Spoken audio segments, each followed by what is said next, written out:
Windows 10 होस् वा अन्य कुनै, तपाईले कुनै न कुनै बेला यस्तो समस्या भोग्नुभएकै छ होला। जुनसुकै बेला पनि विन्डोजको यो बटम राइट कर्नरमा चाहिँ एक्टिभेट विन्डोजको स्ट्याम्प आएर हैरान र कुनै कुनै एप्लिकेसनमा त यसले निकै समस्या दिइरहेको हुन्छ। आजको यस भिडियोमा म तपाईलाई एक्टिभेट विन्डोजको यो स्ट्याम्प कसरी हटाउने भन्ने कुरा सिकाउन गइरहेको छु। नमस्कार, म युवराज, यहाँलाई स्वागत छ technicalyd च्यानलमा। र यहाँले मेरो भिडियो पहिलोपल्ट हेर्दै हुनुहुन्छ भने च्यानललाई सब्स्क्राइब गरी भिडियोलाई लाइक गरेर भिडियो अगाडि बढाइदिनु हुन अनुरोध पनि गर्न चाहन्छु।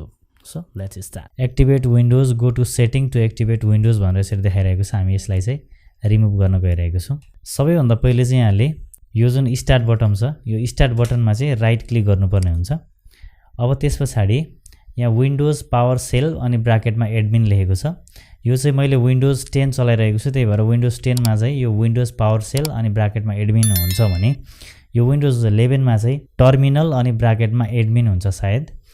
यसमा क्लिक गर्नुपर्ने हुन्छ यहाँले चाहिँ। अब यस कि नो भन्छ, यसमा यसमा क्लिक गर्नु होला। ओके, यो ओपन भइसकेको छ।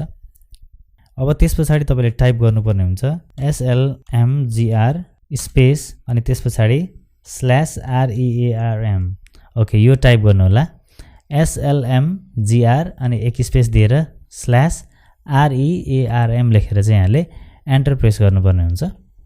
ओके, यहाँनिर देखिरहेको छ कमान्ड सक्सेसफुली कम्प्लिटेड भनेर देखाइरहेको छ। यसमा चाहिँ ओकेमा क्लिक गर्नु होला। ओके, अब अहिले नै यो हटिसकेको छैन। अब यसलाई चाहिँ एकचोटि रिस्टार्ट गर्नुपर्ने हुन्छ र जब तपाईले रिस्टार्ट गर्नुहुन्छ तब यो विन्डोज एक्टिभेसनको यो जुन छ स्ट्याम्प यो चाहिँ हटेर जानेछ। यसलाई चाहिँ रिस्टार्ट गरौँ। यसलाई रिस्टार्ट। ओके, मैले सिस्टम चाहिँ भर्खरै रिस्टार्ट गरिसकेको छु र यहाँले देख्न सक्नुहुन्छ यो विन्डोज एक्टिभेसनको यो स्ट्याम्प चाहिँ हटिसकेको छ। यहाँले टाइम पनि चेक गर्न सक्नुहुन्छ, यो डेट टाइम पनि अहिले भर्खरै मैले रिस्टार्ट गरेको हो। ओके, यसरी चाहिँ तपाईले सजिलोसँग यो विन्डोज एक्टिभेसनको यो स्ट्याम्प जुन छ त्यो चाहिँ रिमुभ गर्न सक्नुहुनेछ।